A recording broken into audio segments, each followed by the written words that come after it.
abu guda ɗaya tak da mutane da basu sani ba shine shi emmernuel macron da kasan faransa gaba ɗaya basu ma san mutanen mu suna yi ba. Da wasu bidiyo na ƙarya da mutane suke kirkirowa wai faransa suna kona qur'anai, wai wallahi fitina a kunce take, din mai haddasa shi Allah ya tsine mai albarka, ba shi ba har zuri'an shi gaba ɗaya. Kullum mu ne problem, mu ne musulmai kullum a cikin haddasa fitina da ƙananan maganganu da gulma. Dole sai an ce wai kana son manzon Allah a public, a private kuma ƙarya, kila ba wanda ya kai ka zunubi, babu wanda ya kai ka sabon Allah da shan giya da caca da sai da drugs, in ke mace ce da prostitute, amma kuma a public dole sai an ce kai mutumin kirki ne kana son manzon Allah sallallahu alaihi wasallam.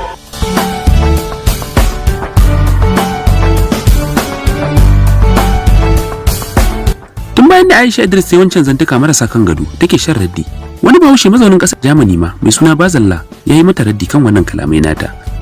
Alaikum, barkamu da haka, barkamu da wannan lokaci, da fatan kowa ya wuni lafiya, Allah ya sa aka amin. Aisha Idris, kin ce wa masoya manzon Allah mazinata, mashaya, kuma kin ce wa musulmai munafukai saboda sun fito suna nuna rashin jin daɗin su ga shugaban ƙasar Faransa, ke kuma kin fito kina kare shugaban ƙasar Faransa, kina ikirarin musulmai ba abin da suke so sai dai son tada hankali, su dai a yi faɗa, kuma musulmai mu nan mu muke kashe yan uwanmu mu sa a sa bama-bamai a masallaci. Sannan kuma kina ikirarin in dai shugaban ƙasar Faransa ana zarginsa da wannan kalami, a kawo miki abin ki gani, wanda a kawo miki abin, wace ce ke mutakabbira, zindikiya, fasika, wadda addinin musulunci bai inganta ba, bai halakta ba a zagi manzon Allah alaihi salatu wasalam ko Allah ko addinin musulunci a ce musulmi ya dauki abun kuma yana ƙara nuna abun. Ba Allah shi san dan wuta, shi san dan aljanna, ba Allah shi san daidai ba. Ina evidence ɗinku na inda ya zagi manzon Allah sallallahu alaihi wasallam? Mutum bai da shi, amma kana ta kirkiro fitina, ka da kun dage sai an tada fitina. Ka san musulmai miliyan nawa ne suke zaune a wannan kasan Faransa da masallatansu da iyalansu Hausawa? Har sarkin Hausawa musulmi ne a kasan, suna zaman lafiya. Dole ne sai kun haddasa musu fitina a inda mutum Allah ya rufa mishi asiri yake ci.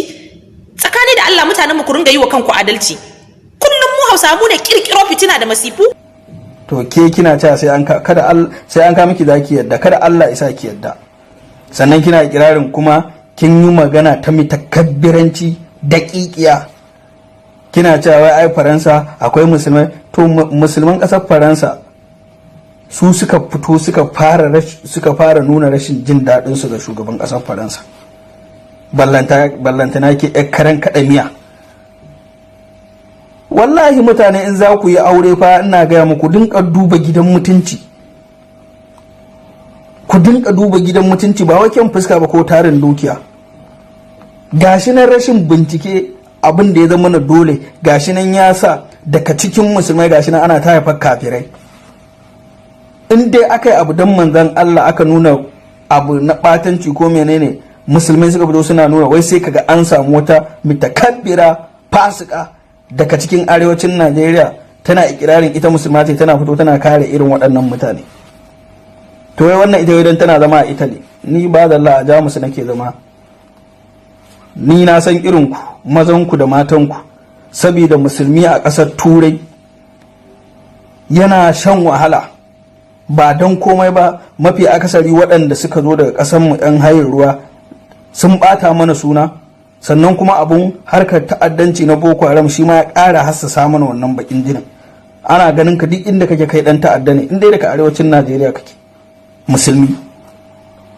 To sai zamana wannan abun wasu daga cikin musulmai maza da mata, sabida tsoron wannan abun sai suke ridda don samu gindin zama a wajen Turai.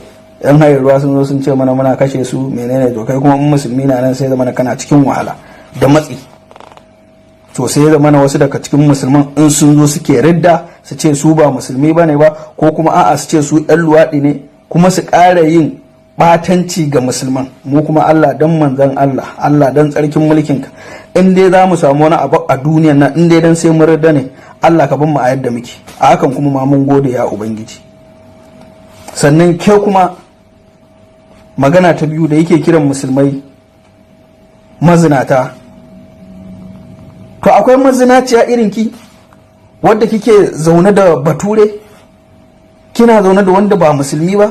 Ai duk wadda take zaune da wanda ba musulmi ba tana kiran kanta musulma ce, ai zina take yi, domin addini bai yarda da haka ba, amma kin fito kina cewa ke musulma ce. Shi yasa ina kira ga 'yan uwana masu binta a shafuka sunanta Aisha Idris da ku kaurace mata, wannan fasika ce, zindiƙiya ce, mutakabbira ce. Ni Bazalla ina Jamus, ki ɗauki bidiyo na ki kai ni ƙara Turai, alabashi ƙasar Turai ta kore ni, in za ta tashi korata ma ta kore ni tsirara. Ƙarshen wulaƙanci kenan.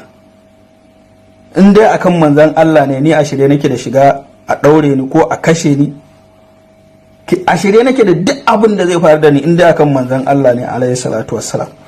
Don haka ke da iyayen gidan naki da yake ikirarin kare shugaban ƙasar Faransa don neman gindin zama a Turai, to ki sani duniyan nan ba wajen zama ba ce, kuma don kina wata ƙasa Italy, to in gaya miki duniya da abin da yake cikin duniya Allah ya yi ta ne ba don kowa ba, ya yi ta don manzon Allah alayhi salatu wassalam.